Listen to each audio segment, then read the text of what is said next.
Le délai d'exécution du train express régional sera respecté. Confirmation de Michel Sapin, le ministre français de l'économie et des finances. Il a été reçu en audience par le président Macky Sall. Moderniser le Dakar de Médina Gounass, lieu de retraite spirituelle, en le dotant de toutes les commodités. C'est la volonté de l'État rappelée par le ministre de l'Intérieur, Abdoulaye Daouda Diallo, présidé la fin de l'édition 2017. La communauté chrétienne a célébré la messe de Pâques. L'événement a été célébré à Yen, à Ziguinchor et dans toutes les églises du pays. La rubrique découverte porte sur l'événement avec la présentation de la première église de la Casamance. Dans la série sur le tourisme, place ce soir aux merveilles du Nord. Saint-Louis et sa région présentent des atouts favorables au tourisme avec plusieurs sites très intéressants. Et puis, Éthiopiens et Kenyans s'imposent lors du meeting international de Dakar. Ils ont dominé leurs adversaires ce dimanche pour une première édition couronnée de succès. Le président de la République s'est entretenu aujourd'hui avec le ministre français de l'économie et des finances. L'entretien a notamment porté sur l'état d'avancement de la réalisation du train express régional. Michel Sapin de révéler que le délai d'exécution sera respecté. Le voici à sa sortie d'audience au micro de Pape Biram Bigendiaï. D'abord, un objet très concret, très précis, c'est de vérifier avec lui où nous en étions sur la mise en œuvre du TER, qui est un projet très important auquel le président de la République, évidemment, attache énormément d'importance pour le développement de Dakar, le développement du Sénégal. Et la France est aux côtés du Sénégal. Elle l'est techniquement par l'intermédiaire de ses entreprises, mais elle l'est aussi financièrement. Et donc, nous voulions, avec mon collègue ministre de l'économie et des finances sénégalais, rendre compte de l'état d'avancement de ce projet très important. Le projet avance suivant le calendrier qui était prévu, et pour ce qui me concerne moi, les négociations sur le financement ont été conclues sur le principe et vont rentrer en œuvre très précisément dans les jours qui viennent. Je veux que dans les 10 jours qui viennent, nous ayons absolument résolu toutes les petites difficultés ou toutes les discussions qui restaient à mener, que le financement qui a été acté en faveur du Sénégal devienne une réalité et que ça permette donc au gouvernement et aux entreprises d'agir le plus vite possible. Mais je pense qu'on est dans une période où ce travail est encore plus confiant, encore plus profond, aussi bien dans le domaine économique, celui qui me concerne, dans le domaine de notre coopération au niveau international. Il y a une grande initiative qui a été voulue au niveau du G20, que la France a profondément soutenu, que l'on appelle dans le jargon le Compact with Africa, et le Sénégal est un des partenaires de cette initiative internationale qui sera, je crois, décisif pour l'avenir de l'Afrique. Puis il y a bien entendu des enjeux de stabilité politique continentale, des enjeux sécuritaires, et là aussi la France et le Sénégal sont des partenaires extrêmement confiants. Michel Sapin, le ministre français de l'économie et des finances, reçu par le chef de l'État il y a 100 ans, jour pour jour, le 16 avril 1917. Les tirailleurs sénégalais étaient engagés dans la bataille du chemin des dames. En une journée, ils ont enregistré donc plus de 1000 morts. Le 15 avril 2017, hier, le président français, sur le départ, a accordé la nationalité à 28 anciens combattants, des survivants témoins des tragédies du siècle passé, un jour que beaucoup de leurs anciens frères d'armes n'ont pas vécu, emportés par le temps. Une nationalité au crépuscule d'une vie de combat. C'est une chronique signée Omar Diaw. L'événement a eu lieu au Palais de l'Élysée avec ses salons aux lambris dorés. Il arrive la veille de la commémoration du centenaire du début de la bataille Le Chemin des Dames. En effet, le 16 avril 1917, 100 ans exactement aujourd'hui, les bataillons des tirailleurs sénégalais venus des tropiques sont jetés dans la bataille en première ligne avec en bandoulière le courage, la témérité. Que de périls sur ce chemin dit des dames où des hommes valeureux sont allés au sacrifice suprême par ordre entière, fauchés par des mitrailleuses ennemies. Au soir du premier jour, les tirailleurs sénégalais comptaient près de 1500 tués et à la fin de cette offensive Neuville, menée par le général Mangin, 7500 Noirs manquaient à l'appel, soit pratiquement la moitié des effectifs engagés sur ce terrain d'hostilité, d'inéquité face au danger, de peur, d'agonie et de mort. Ces tirailleurs, venus d'ailleurs, sont morts pour la France. Combien d'entre ces braves oubliés dorment sous les terres froides dans des cimetières de moins en moins fleuris? Le massacre de Thiaroye en 1944, avant l'Indochine et l'Algérie, est un autre de ces paradoxes de la stratégie coloniale. Ceux-là qui ont reçu l'identité française sont au crépuscule d'une vie de sacrifice, de privation et même de négation parfois de leur rôle dans la défense de l'Hexagone. Ils sont un peu les décombres d'une armée coloniale perdue et qu'on peine à retrouver dans les livres d'histoire de chez Marianne au chapitre des heures héroïques. Mais puisque mieux vaut tard que jamais, Hollande a concrétisé sa promesse avec un tableau de 28. Une portion congrue comparée à tous ceux qui ont été sous le drapeau français. D'autres suivront s'ils ont la force d'effectuer les démarches, s'ils tiennent à jouir de ce droit qui n'est ni une récompense ni une offrande. Mais pour qui, pourquoi et pour combien de temps encore ? Une nationalité au crépuscule d'une vie de combat. La chronique signée Omar Diao, la célébration de la messe de Pâques. Le choix de Yen est une volonté de porter la parole de Dieu jusque vers les communautés les plus éloignées. C'est Monseigneur Benjamin Ndiaye qui s'est exprimé ainsi. Il a également dit ses sentiments sur la cohabitation religieuse entre musulmans et chrétiens. Un don extraordinaire de Dieu à préserver. Nous écoutons le chef de l'Église sénégalaise. Alors si je viens jusqu'ici aujourd'hui, c'est parce que je me situe dans l'héritage des apôtres. Les évêques, c'est les successeurs des apôtres. Et le pape François nous a dit, allez jusqu'aux périphéries de l'existence, allez rejoindre les plus éloignés, les communautés les plus petites. Prenez du temps pour elles, annoncez-leur l'évangile. Parce qu'il n'y a pas de petite communauté, il n'y a pas de petits croyants. Nous sommes tous des créatures de Dieu et Dieu attend de nous que nous puissions vivre de sa vie.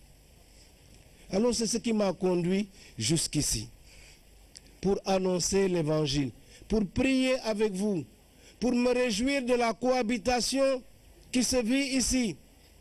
Nous disons une messe le jour de Pâques. Et nos parents musulmans sont là, chefs de village, imams, maires. Ils ont pris le temps de venir prier avec nous. Est-ce que vous vous rendez compte de la grâce que vous avez? Vous ne le mesurez pas assez, je crois. Ce don que Dieu nous a fait est extraordinaire. Cette mission d'être là comme sel de la terre. Jésus a dit, vous êtes le sel de la terre. Le sel donne du goût. Vous êtes une petite communauté chrétienne au milieu des musulmans, mais sachez donner du goût chrétien dans vos relations avec eux. Feu Monseigneur Pierre Sagna, qui était évêque à Saint-Louis, disait que quand tu vas faire la cuisine, si tu cuisines 10 kilos de riz, tu ne vas pas mettre 10 kilos de sel. Sinon, on ne va pas manger ta cuisine. Mais tu prends un peu de sel et tu mets dans ta cuisine pour que ça donne du goût. Alors, n'est-ce pas? C'est comme cela que vous rendrez témoignage à Jésus-Christ. Que le Seigneur vous bénisse, vous tous. Monseigneur Benjamin Ndiaye, chef de l'Église sénégalaise, donc ce matin à la célébration de la messe de Pâques à Yen, la messe de Pâques qui a été célébrée également à Ziguinchor, un moment de communion, de prière et de joie. Monseigneur Paul Abel Mamba, évêque de Ziguinchor, a demandé au Seigneur d'accorder à ceux qui ont été baptisés de rester fidèles au sacrement durant toute leur vie. Moussa Mané. À travers Pâques, c'est la résurrection du Christ qui est célébrée. Pour les chrétiens, Pâques évoque avant tout le souvenir de Jésus-Christ mort et ressuscité, la victoire du Christ sur la mort.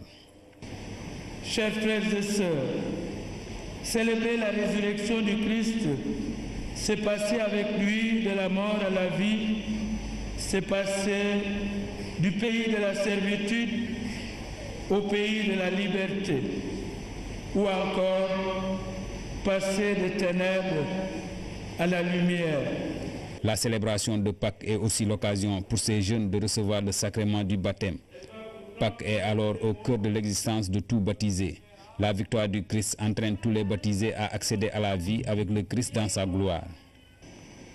Par notre baptême, nous sommes ressuscités avec le Christ, comme nous le rappelle Paul. Avec lui, nous sommes entrés dans une vie nouvelle. Par conséquent, notre vie doit changer. Très ému, ces nouveaux baptisés s'engagent à suivre les pas du Christ pour partager avec lui sa vie et sa victoire sur la mort. Quand on m'a baptisé là, c'est comme si, je ne sais pas quoi dire, mais je remercie vraiment aux catéchistes qui m'ont enseigné et à ceux qui m'ont guidé jusqu'à ce que je suis arrivé ici. Je les remercie vraiment. Quand j'ai reçu le sacrement, j'ai senti de la joie en moi d'appartenir aujourd'hui à cette famille qui est l'Église, de faire partie, car j'ai toujours attendu ce jour. J'ai persévéré durant 3 ans aujourd'hui pour pouvoir faire partie de cette famille qui est l'Église. Conduisant la délégation officielle, l'adjoint au gouverneur Latir Ndiaye a magnifié les bonnes relations qui unissent le temporel au spirituel. Un geste pour marquer la présence d'État et traduire en acte également le caractère laïque de la République. Donc nous avons voulu partager avec la communauté chrétienne tout ce que Pâques a de merveilleux, tout ce que Pâques a de bienfaits. Partager la joie, partager également les prières. Dans ce monde où les foyers de tension sont multiples, Monseigneur Paul Abel Mamba invite les chrétiens à vivre et à annoncer l'évangile du salut, à être les porteurs de la bonne nouvelle, car en cette fête de Pâques, le chemin du Christ devient donc le chemin des chrétiens, un chemin de foi et de joie. La rubrique découverte se met à l'heure de la fête pascale et nous allons à la découverte de la première église de la Casamance. L'édifice qui se trouve à Carabane date de plus d'1 siècle. Il a été construit par les prêtres missionnaires français entre 1892 et 1897. Aujourd'hui, le bâtiment est classé patrimoine historique et pour sa conservation, le gouvernement a entamé la réhabilitation de l'église. Salut 5. Carabane, premier comptoir commercial des Français en Casamance. Cédé à la France en 1836, l'île abrite un pan important de l'histoire de la région sud. C'est ici que se trouve la première église de la Casamance. Symbole de la vie religieuse et de la tradition chrétienne, cette bâtisse imposante date de plus d'1 siècle. C'était une des premières églises construites au Sénégal. Et à partir du 19e siècle, exactement vers la fin du 19e siècle, entre 1892 et 1897. Donc, elle a été construite dans cette période par le travail aussi des prêtres missionnaires français. Ces missionnaires français ont joué à l'époque un rôle important dans la transmission de la foi chrétienne. À ce temps-là, Carabane était... Ziguinchor n'était pas encore trop développé. Et Carabane était un centre aussi d'évangélisation, de transmission de la foi vers toute la Casamance. Et donc, c'est à partir de là que l'église a été construite. Et leurs patrons aussi, vraiment aussi sont Saint-Pierre et Saint-Paul, qui représentent aussi deux colonnes de grands apôtres, deux colonnes un peu de la foi chrétienne. L'édifice a été construit suivant l'architecture bretonne. Le but recherché par les missionnaires était d'être en conformité avec les églises de l'Europe. En conséquence, tous les matériaux de construction étaient venus de la France. C'est une église qui a été construite comme une cathédrale en fait, pour être la cathédrale de la Casamance. Donc c'est une cathédrale où il y avait un évêque. Et donc c'est une grande, vous voyez bien, c'est un grand édifice, très important, sur le style breton. On a une simplification des arches que vous voyez qui soutiennent les murs, donc qui ressemblent à certaines églises et édifices qu'on voit en Bretagne. Mais on les voit aussi dans d'autres régions en France. À l'époque, l'église polarisait toutes les îles et les villages environnants. Le centre était toujours ici, Carabane, et d'ici, les missionnaires se déplaçaient jusqu'à Diambereng. Et là aussi, on avait le premier baptême, la première communauté chrétienne qui commençait à venir, à naître. Donc, jusqu'à l'intérieur, jusqu'à Vermelompe, Oussouy, beaucoup de villages qui étaient encore là, mais encore n'étaient pas facilement accessibles. Donc là, c'était un peu encore le centre de l'évangélisation qui était ici à Carabane, avec des excursions, des missionnaires un peu sous la terre ferme. De 1892 à 2017, nombreux sont les prêtres qui se sont succédés à Karabane. Ainsi, ce bâtiment religieux qui est classé patrimoine historique est à préserver. Pour ce faire, le gouvernement, dans le cadre du programme de rénovation des monuments et sites historiques, a entamé les travaux de réhabilitation de l'église. Je suis rassuré, je sais qu'ils ont mis les moyens. Je suis aussi rassuré de voir que la charpente est arrivée parce que là on a mis beaucoup de temps. On a voulu aussi respecter le cahier des charges et donc trouver des bois rouges qui viennent du pays parce que là aussi réhabiliter un patrimoine national, il faut essayer de le faire avec les produits et les matériaux qui existent et pour lesquels cette église a été construite il y a plusieurs dizaines d'années. Réhabiliter les sites et monuments demande beaucoup d'attention, beaucoup de dextérité, beaucoup de compétences, parce qu'il faut essayer d'être au plus près des premières réalités de ces bâtiments-là. Grâce à ce partenariat entre Eiffage et le ministère de la Culture, cette église fera bientôt peau neuve, et ceci au grand bonheur de la communauté chrétienne de Karabane et environ. Je vous l'annonçais dans les titres, faire du Dakar une cité moderne dotée de toutes les commodités pour éviter les incendies. Donc, c'est une volonté exprimée par le chef de l'État qui l'a réaffirmé à travers son ministre de l'Intérieur. Abdoulaye Daouda Diallo a présidé la cérémonie officielle qui met fin au Dakar de Médina Gounass. Nous l'écoutons. Éminence Tidiane Amadou Tidiane Ba, comme à l'accoutumée, le chef de l'État, son Excellence Macky Sall, est venu au Dakar de cette année pour vous témoigner son soutien et son attachement à cet important et singulier événement religieux. Mais au-delà de tout ça, le président de la République est également venu pour vous manifester sa solidarité et vous présenter les condoléances de toute la nation à la suite du terrible incendie qui a fait plusieurs morts et blessés. À ce sujet, le chef de l'État, son Excellence Macky Sall, m'a chargé de réaffirmer son engagement à faire du Dakar une cité moderne bénéficiant de toutes les infrastructures liées au transport, à l'assainissement, à l'eau et j'en passe. Déjà, l'important programme routier en cours, la construction de la maison des hôtes avec un complexe multifonctionnel, la dotation en bâche adaptée au milieu, l'extension de la charpente de la mosquée, la construction d'abreuvoirs et de structures publiques déclinées dans le programme présidentiel contribueront à améliorer considérablement le transport des pèlerins et les conditions de séjour. J'ai bon espoir qu'avec la poursuite du programme de modernisation du Dakar et une sensibilisation plus accrue des pèlerins sur les bonnes pratiques, les malheureux épisodes de traversée seront rangés dans le tiroir de mauvais souvenirs. Éminence Tidiane Amadou Tidiane Ba, nonobstant la douleur et la désolation causées par cet incident, vous avez tenu à la poursuite jusqu'à terme des activités du Dakar.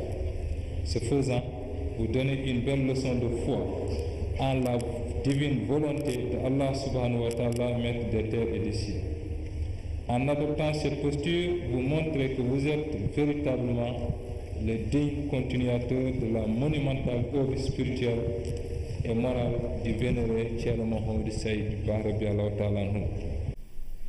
Et à propos de l'incendie de Médina Gounass, sachez que le ministre de la Santé et de l'Action sociale a rendu visite hier après-midi à 2 blessés. Ils sont présentement pris en charge à l'hôpital Le Dantec, à l'hôpital principal. Leur état se stabilise, de quoi rassurer leurs parents. Fatou Saho. Le ministre de la Santé a tenu à se déplacer personnellement pour s'enquérir de la situation des 2 malades victimes de l'incendie de Médina Gounass. Leur état de santé se stabilise. Nous avons pensé qu'il était important, même si les collaborateurs, dont le directeur général de la santé, sont déjà venus, qu'il était important que nous puissions apporter notre soutien, mais également rappeler aux familles et au personnel de santé que M. le Président de la République a décidé de tout prendre en charge et donc de ne poser aucun problème aux malades, de ne donner aucune ordonnance. En tout cas, tout va être pris en charge par M. le Président de la République. De façon globale, la prise en charge des cas recensés dans les structures sanitaires s'est bien déroulée. Tous les brûlés sont arrivés d'abord à Médina Gounass Et c'est de là que les plus graves ont été envoyés vers l'hôpital de Tamba et d'autres sont restés sur place. Nous les avons tous vus. Ils vont vraiment bien, ceux qui sont sur place, il y a à peu près 9 personnes. Il y en avait à peu près 25 quand nous sommes allés à Tambacounda. Et là également, grâce à un appui qui a été apporté par le SAMU national, il a été décidé d'acheminer sur Dakar les malades les plus graves.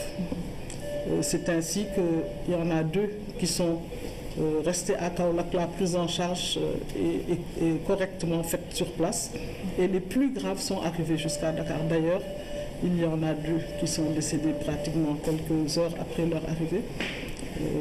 L'un même, il paraît 30 minutes après. Il y a maintenant une malade ici et un autre malade qui se trouve au niveau de l'hôpital de Dantec, que nous irons également voir. Les parents des malades saluent la qualité et la gratuité des soins. Et le ministre de la Santé ici présent, avec le ministre Abdoulaye Daouda Diallo, ils les ont vus à Tamba, ils les ont évacués ici. Arrivé ici à Dakar, les médecins de l'hôpital principal ont pris toutes les dispositions. Et là, le ministre de la Santé a envoyé hier une délégation. Aujourd'hui, elle-même, elle s'est déplacée, elle est venue. Et puis, elle a confirmé que c'est le gouvernement qui prend tout en charge. Donc, les soins sont bien menés. Ça se passe très bien. Quand nous sommes arrivés ici, nous étions angoissés par l'état de notre neveu. Mais la diligence des médecins nous a permis de retrouver espoir. Nous remercions l'État et le ministre pour cette prise en charge totale. Le ministre a profité de sa visite pour encourager la réactivité du personnel de santé et présenter aussi ses condoléances aux familles des victimes. Le marathon international de Dakar a été couru ce dimanche. Il a été remporté chez les hommes par l'Éthiopien Kaswa Abere. Chez les dames, c'est la Kenyane Zeni Limo qui a remporté la course. Retour sur les temps forts des différentes courses avec Ibrahim Ambo. C'est à 8h30 que le top départ a été donné à la place Douala en présence du Premier ministre. 34 minutes après, Abdoulaye Samba a franchi la ligne d'arrivée et remporte haut la main le 10 km. Il est issu de la brigade des sapeurs-pompiers. Le vainqueur du semi-marathon, lui, est capverdien, Fortes. Il a réalisé un chrono d'1 h 11 minutes au terme des 21 km. C'est une bonne chose. La course phare, c'est celle du marathon 42 km 195. Une épreuve d'endurance et de résistance. Chez les hommes, c'est l'Éthiopien Kaswa Ebere qui est sorti du lot avec un chrono de 2 h 18 minutes 22 secondes. Un de ses compatriotes et un Kenyan complètent le podium. Du côté des femmes, la Kenyane Zeni Limo a écrasé la concurrence avec un chrono de 2 h 39 minutes 20 secondes. Sur le podium, un triplé kenyan. La première édition du marathon de Dakar a rendu son verdict. Le temps d'une matinée, la capitale sénégalaise a vibré au rythme de la première discipline olympique. Voilà, donc ce n'est pas une... Le marathon de Dakar a vécu avec un éclatant succès. C'est l'avis du Premier ministre Mohamed Boun Abdallah Dionne lors de la remise des trophées du podium féminin. Il a laissé entendre que le Sénégal va se donner les moyens de faire de la prochaine édition le marathon international de Dakar. Voici le Premier ministre Mohamed Boun Abdallah Dionne. Aujourd'hui est un grand jour pour le mouvement sportif sénégalais. En effet, c'est le Sénégal qui accueille l'Afrique sportive, l'Afrique des jeunes, l'Afrique des femmes. C'est 13 000 personnes, je pense, en 2 jours, qui se sont déplacées sur ce site pour participer au marathon de Dakar. C'est un grand jour parce que depuis 2 ans, le gouvernement, avec le ministre Makhtar Ba, sur instruction du président Macky Sall, a mobilisé toute son énergie pour faire de cet événement le succès qu'il est.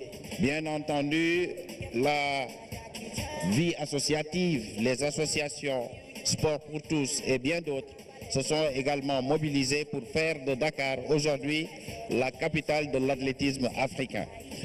Au nom donc du président de la République, le président Macky Sall, je voudrais féliciter les organisateurs, féliciter également le ministre Makhtar Ba, ministre des Sports, mais également féliciter tous ceux qui ont participé. Je pense qu'on dit dans le sport que l'essentiel est de participer. Et je reprends ça du baron de Coubertin. C'est la première fois que Dakar et le Sénégal organisent ce marathon.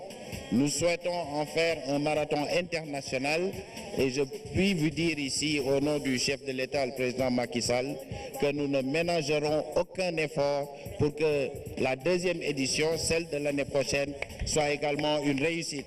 Et comme on le sait, après 2 éditions, nous pourrons prétendre à faire du marathon de Dakar, le marathon international de Dakar agréé par l'IAF. Voilà, c'était le Premier ministre à l'issue du marathon de Dakar organisé ce dimanche. Michel Sapin, je vous en parlais en début de journal, est au Sénégal et il a visité une partie du projet, précisément la maison du TER. Les travaux de base du train express régional ont commencé depuis 3 mois sur le site de Diamniadio. Les plateformes d'études et d'installation des entreprises concernées par le projet prennent forme. Lamine Touré. Des travaux à pas de géant sur le site de Diamniadio. En question, les travaux préliminaires visant à fixer la plateforme générale du TER. Ici, à 33 km de Dakar, entre la nouvelle ville industrielle et Bargny, ces engins mettent à plat cette emprise de 15 hectares. On se trouve ici au niveau du point kilométrique 33 sur lequel nous installons notre plateforme de travaux qui va permettre de monter toutes les installations mécaniques, voies ferrées, réparation, stockage de matériel pour les besoins du projet. Aller vite et bien faire, les entreprises titulaires du marché sont à pied d'œuvre. 2 axes prioritaires sont en exécution sur des portions à faible densité de population. C'est qu'il y a 2 axes de priorité qui se déroule en parallèle.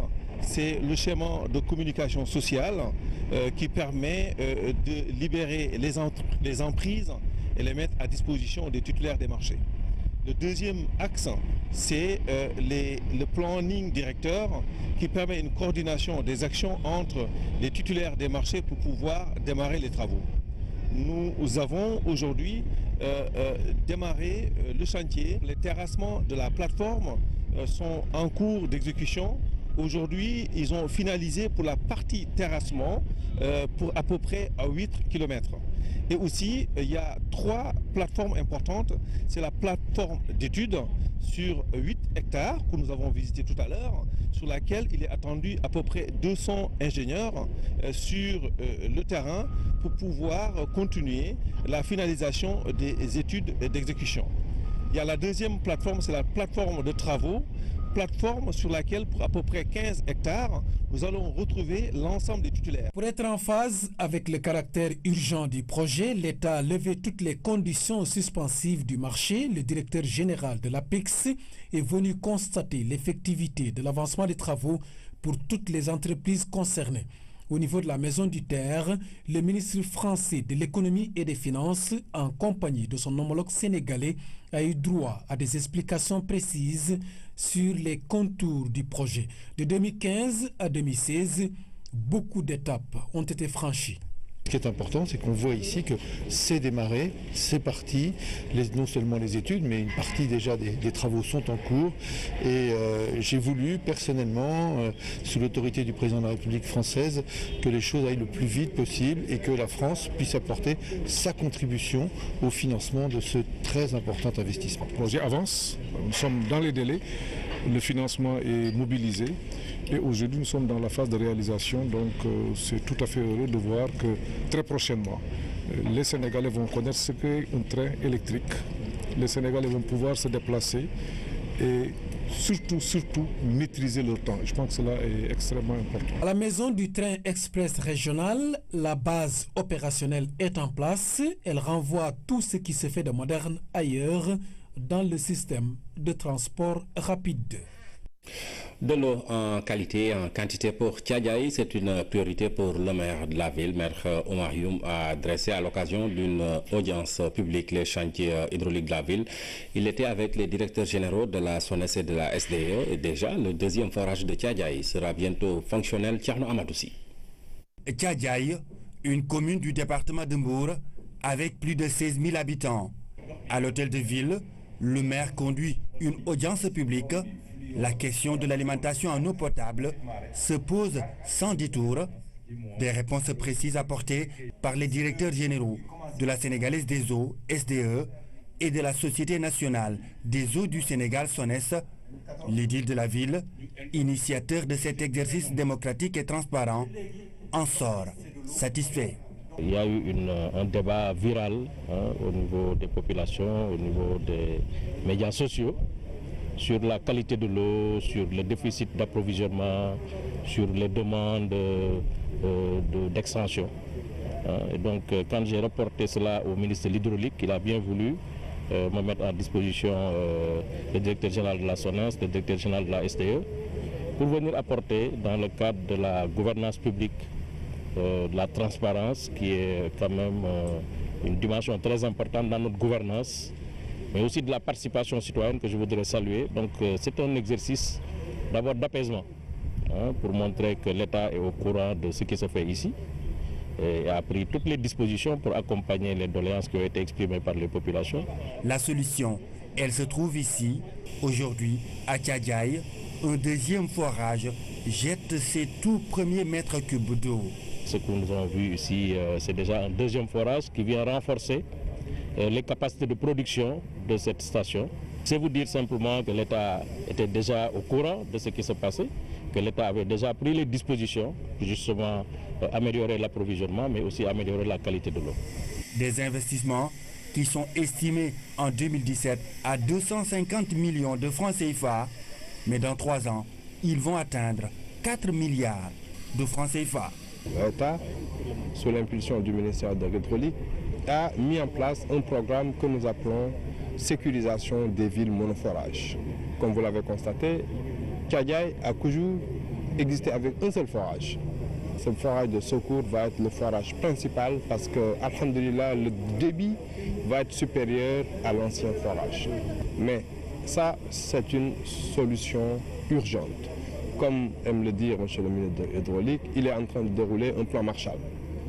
Cela ne nous empêche pas de travailler sur un plan sur le moyen et long terme. Comment sécuriser l'alimentation en eau de Tchadjaï au bénéfice des populations. À Tchadjaï, tout comme dans tous les autres centres urbains du pays, la Société nationale des eaux du Sénégal a de grandes ambitions. Elle veut mettre à la disposition de la Sénégalaise des eaux des infrastructures à même de produire une eau en quantité et en qualité.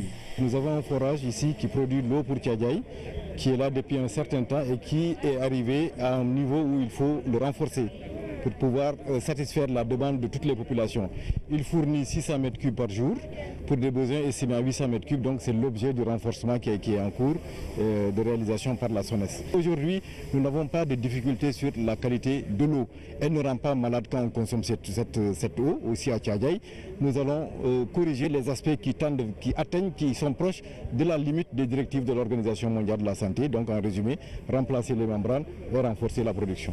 Avec ces chantiers entamés pour l'amélioration de l'alimentation en eau potable à Tchadjaï, la concentration du fluorure va nettement baisser et le niveau de production relevé. L'économie sénégalaise tourne avec une richesse partagée. Propos de El Malik Seck, conseiller municipal, président du mouvement Changer Thiès. Le journaliste donne des arguments dans cet extrait que nous vous proposons de suivre. On ne dit pas que tout est bon. C'est pas mon avis, mais dire que la richesse n'est pas partagée, c'est pas vrai. Le PIB par habitant du Sénégal a augmenté. Le budget a augmenté. La croissance a augmenté. Vous voyez que le carnet de commandes, moi j'insiste beaucoup sur ce carnet de commandes, il est en train de monter. Et vous voyez qu'il y a beaucoup d'entreprises étrangères qui veulent faire du Sénégal un nouveau marché. Parce qu'il y a la consommation. Quand vous regardez que des compagnies françaises comme Auchan, excusez-moi de la publicité, viennent s'installer à Dakar, mais ces entreprises-là ne s'installent pas dans des pays où il n'y a pas une classe moyenne. La classe moyenne, elle existe bel et bien à Dakar. Au deuxième jour de son séjour au centre du pays, la délégation du PUMA était à Kaffrine dans les communes de Kélimane Gouy et Pathé Thiangay pour échanger avec les populations sur le contenu du projet. Ces dernières ont salué la vision qui a pour objectif d'améliorer les conditions de vie dans ces localités. Claire Diop. La délégation du PUMA, programme d'urgence de modernisation des axes et territoires frontaliers, était à Kélimane Gouy et Pathé Thiangay, des communes dans la région de Kaffrine. Quelques villages concernés par le programme ont été visités. Le but est d'échanger avec les populations locales pour pouvoir mieux orienter les interventions. La délégation a pu voir les sites et rencontrer les populations pour recueillir encore des informations complémentaires, puisque nous, au niveau de la région, nous avons déjà transmis le schéma frontalier de Kaffrine, mais il est toujours bon de venir, en tout cas constater de visu ce qui est réellement priorité au niveau donc des zones frontalières qui ont été donc ciblées. Le PUMA est accueilli à bras ouverts par les bénéficiaires. Ici, il est prévu la construction d'infrastructures et d'équipements sociaux de base, entre autres une brigade mixte de sécurité. Programme PUMA Le PUMA va nous aider et nous sommes très contents. Nous avons besoin de routes, de postes de santé, d'écoles culturelles pour la sécurité des élèves. L'eau aussi pose problème. La commune de Pathé Thiangay, c'est 19 villages et il n'y a qu'un seul forage. Nous en voulons un autre du côté de la Gambie.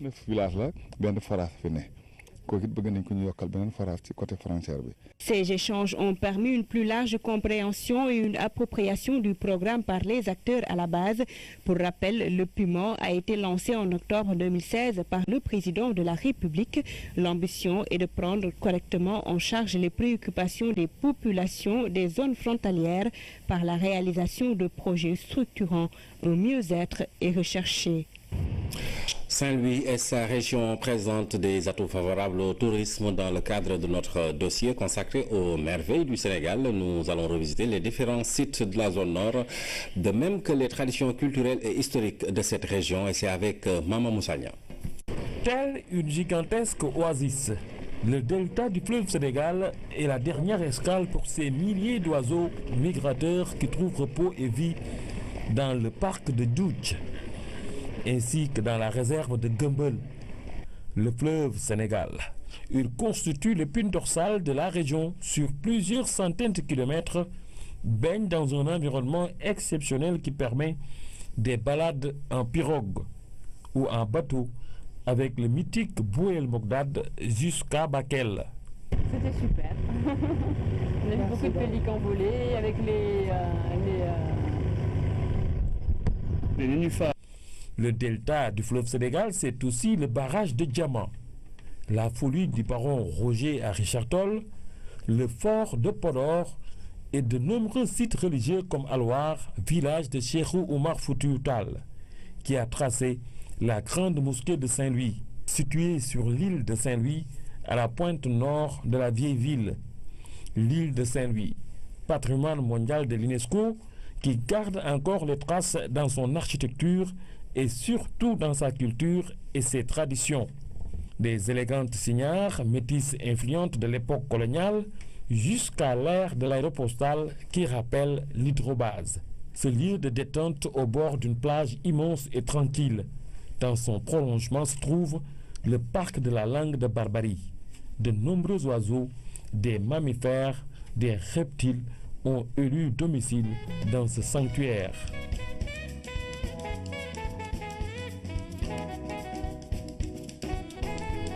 Le festival de jazz Saint-Louis, ce sont aussi ses nombreux rendez-vous culturels, les régates, le fanal.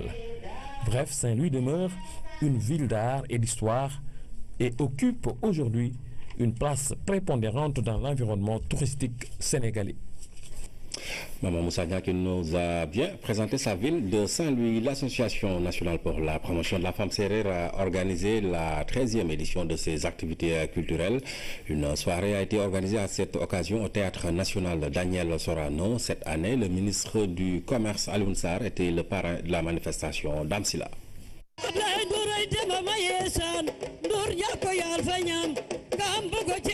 La culture sérère a été largement exposée dans cette 13e édition de la soirée annuelle de l'Association nationale pour la promotion de la femme sérère. Différents spectacles ont été présentés sur scène. Toutes les facettes de la culture sérère sont montrées. Chaque année, les femmes sérères, à travers l'ANAPROFES, visitent la culture sérère avant que Nefleng ne clôture la manifestation. C'est un moment de rencontre, un moment d'échange, mais un moment de fraternité, un moment aussi de consolidation de l'unité du monde sérère. Et je crois que c'est extrêmement important. L'ANAPROFES est une organisation qui regroupe l'ensemble des femmes sérères du Sénégal et de la diaspora. Elle a réalisé plusieurs projets et programmes qui participent à l'autonomisation des femmes. Créée depuis 2003. L'ANAPROFES a été créée en 2003 par l'ancien ministre, le président de la République, Macky Sall. Nous profitons de cette soirée culturelle pour lui rendre un très grand hommage pour son appui et son soutien à la communauté sérère.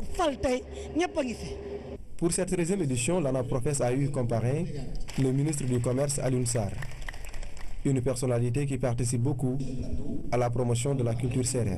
Dans un monde où l'insécurité guette partout, dans un monde où parfois vous avez des incertitudes au niveau communautaire, il est important que les hommes et les femmes dans un pays comme le Sénégal puissent se réconcilier avec les valeurs que les anciens avaient pu cultiver, qui sont des valeurs de diom, qui sont des valeurs de courage, qui sont des valeurs de patriotisme, qui sont des valeurs de respect de l'autre, qui sont des valeurs de respect de la République, parce que le peuple sérère, c'est un peuple d'intégration. Dans cette cérémonie, l'ANAPROFES a décoré des personnalités de divers horizons. Le public, lui, a fortement participé à la bonne réussite de l'événement.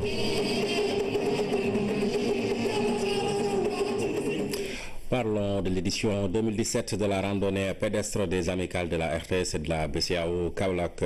Une grande mobilisation qui a vu la participation des autorités administratives locales, chefs de service, élèves et autres acteurs du développement. Le thème de cette édition est tous mobilisés pour moins d'accidents sur nos routes. Claire Diop.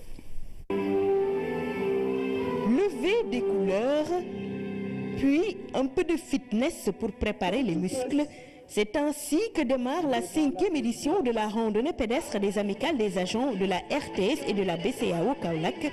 Les randonneurs ont sillonné les artères de la ville pendant plus d'un tour d'horloge. À travers cette manifestation, les deux amicales ont voulu réaffirmer la mission de service public de la RTS et de la BCEAO. L'amicale des agents de la RTS a vu juste et avait une vision pour d'abord raffermir les liens entre tous les agents, mais aussi en faisant vivre l'entreprise, parce que cela fait aussi partie des objectifs d'une entreprise. Satisfaction totale par rapport à la manifestation qui a été organisée et qui a commencé depuis hier avec des journées de consultation médicale et aujourd'hui avec la randonnée pédestre portant sur la sensibilisation sur les accidents. Le message du DG a été de venir le représenter, de venir témoigner de son soutien à l'amicale des agents de la RTS à Kaolack et également l'amicale des agents de la BCEAO. Donc, il nous demande vraiment de dire aux agents de Kaolack sa satisfaction par rapport à cette manifestation qu'il organise tous les ans. Au-delà du caractère sportif de la randonnée, elle a été l'occasion de sensibiliser la population locale et les acteurs concernés sur la recrudescence des accidents de la circulation. La brigade des sapeurs-pompiers de Kaolack a enregistré 1065 morts sur la route en 2016 et pour la plupart, les motos Jakarta sont impliquées, raison pour laquelle elles ont été conviées au regard du thème retenu cette année, tous mobilisés pour moins d'accidents sur nos routes. C'est le gouvernement qui vient de prendre un certain nombre de mesures pour mettre un terme à cette situation. Alors ici à Kaolack, nous avons commencé l'application de ces mesures. Il y en a 10. Nous avons démarré, je crois qu'il y a eu des opérations de sécurisation, il y a eu des opérations de contrôle. Maintenant, il va falloir qu'avec les conducteurs de moto, qu'on s'attaque au port obligatoire du casque. Je note avec une très grande satisfaction la mobilisation à laquelle nous avons eu droit ce matin. Il les populations sont venues en masse répondre à l'appel des deux amicales. Nous avons également remarqué à notre grande satisfaction la présence de toutes les autorités administratives de la région, en commençant par le gouverneur et son adjoint. Le préfet a fait le déplacement, plus plusieurs chefs de services régionaux. Ça montre que nous ne nous étions pas trompés en initiant il y a quelques années de cela cette manifestation. Autorités administratives locales, chefs de service, élèves, tous ont pris part à cette randonnée pédestre annuelle des amicales de la RTS et de la BCEAO. Une activité qui a fini au fil des ans de se tailler une place de choix dans le calendrier sportif de la région. La manifestation a été également ponctuée par une remise de diplôme de reconnaissance à l'ancien gouverneur de la région, M. Lamine Sagna, et par une démonstration de karaté par les élèves du village d'enfants SOS de Kaolack. Une belle initiative des amicales de la RTS et de la BCEAO de Kaolack. L'actualité internationale nous conduit ce soir en Turquie et en Corée du Nord. Mais nous allons tout d'abord commencer par le Vatican. À l'occasion de la célébration de la messe pascale, le pape François, dans son message, a imploré Dieu pour la paix dans le monde. Récit de Khadi Kamara. Au Vatican, dans son message pascal, le pape François implore Dieu pour la paix mondiale. Il a lancé un appel à la paix au Proche et au Moyen-Orient en évoquant la Syrie. Le pape François a eu aussi des mots de réconfort pour les populations du Soudan du Sud ou de la RDC. Enfin, dans ce message pascal, il n'a pas oublié le continent européen à travers le conflit ukrainien. Le pape François a souhaité que cette joie de Pâques donne espérance à tous ceux qui traversent des moments difficiles dans le monde. En Turquie, le oui l'emporte selon les résultats partiels du référendum publié aujourd'hui. Après dépouillement des bulletins de vote provenant de 90% des urnes, le oui était en tête avec 52,7%. Les Turcs ont voté sur une révision constitutionnelle visant à remplacer le système parlementaire par un système présidentiel. Corée du Nord. Finalement, la Corée du Nord a procédé à un tir de missile depuis le port de Sinpo sur la côte Est. L'engin a explosé presque immédiatement après son lancement.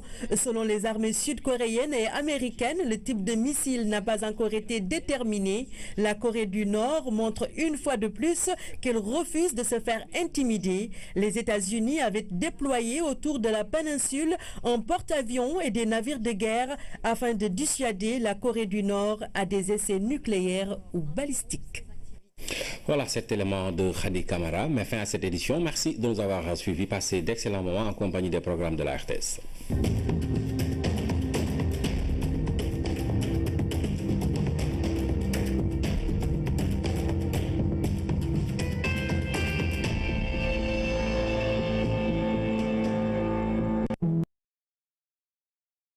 Pâques est alors au cœur de l'existence de tout baptisé.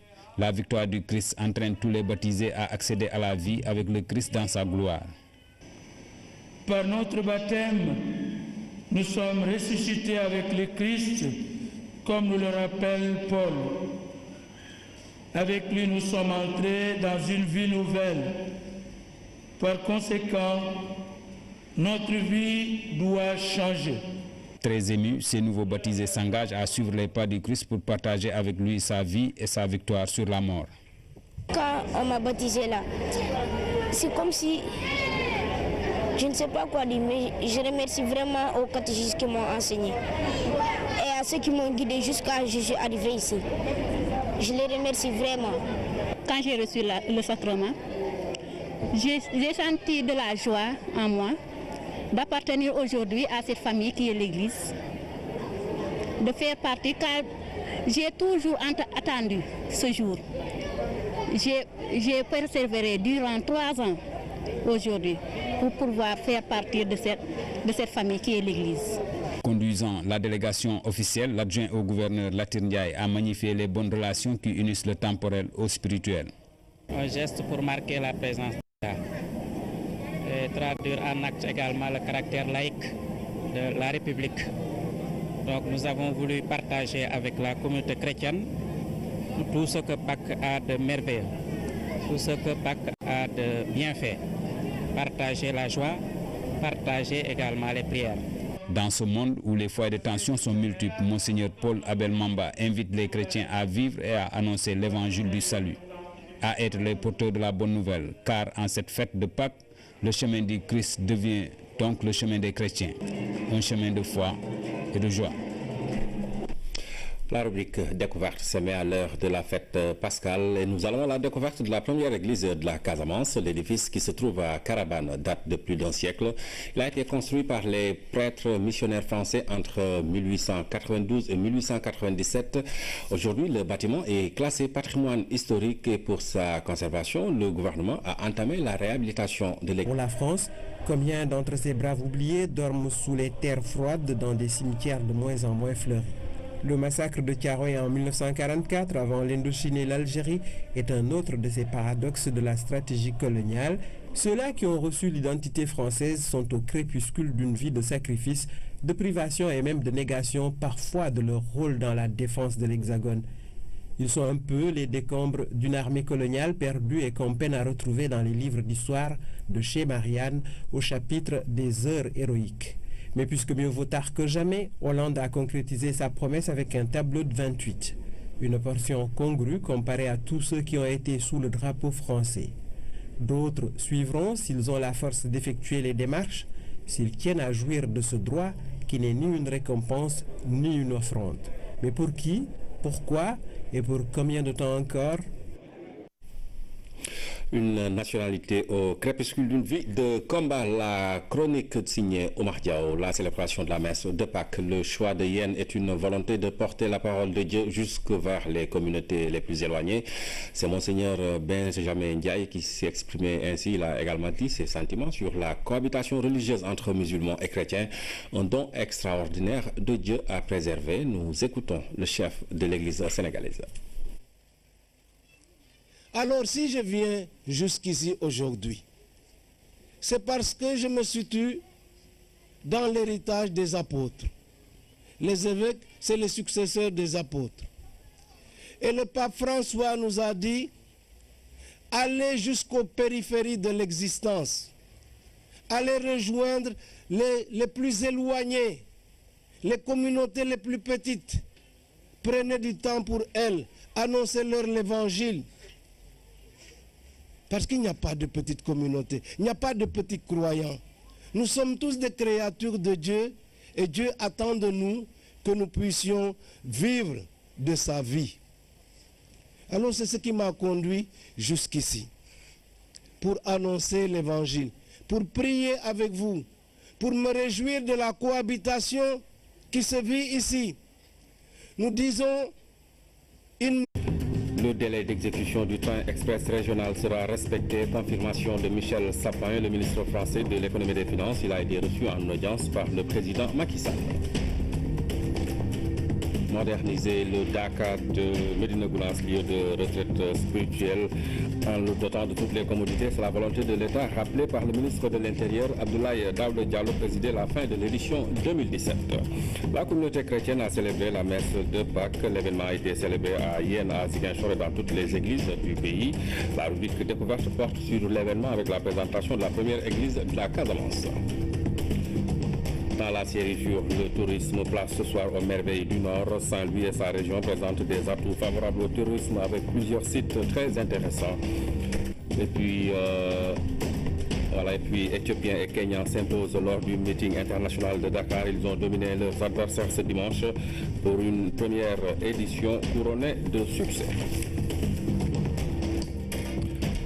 Le président de la République s'est entretenu aujourd'hui avec le ministre français de l'économie et des finances. L'entretien a notamment porté sur l'état d'avancement de la réalisation du train express régional. Michel Sapin de révéler que le délai d'exécution sera respecté. Le voici à sa sortie d'audience au micro de Pape Biram Bigendiaye.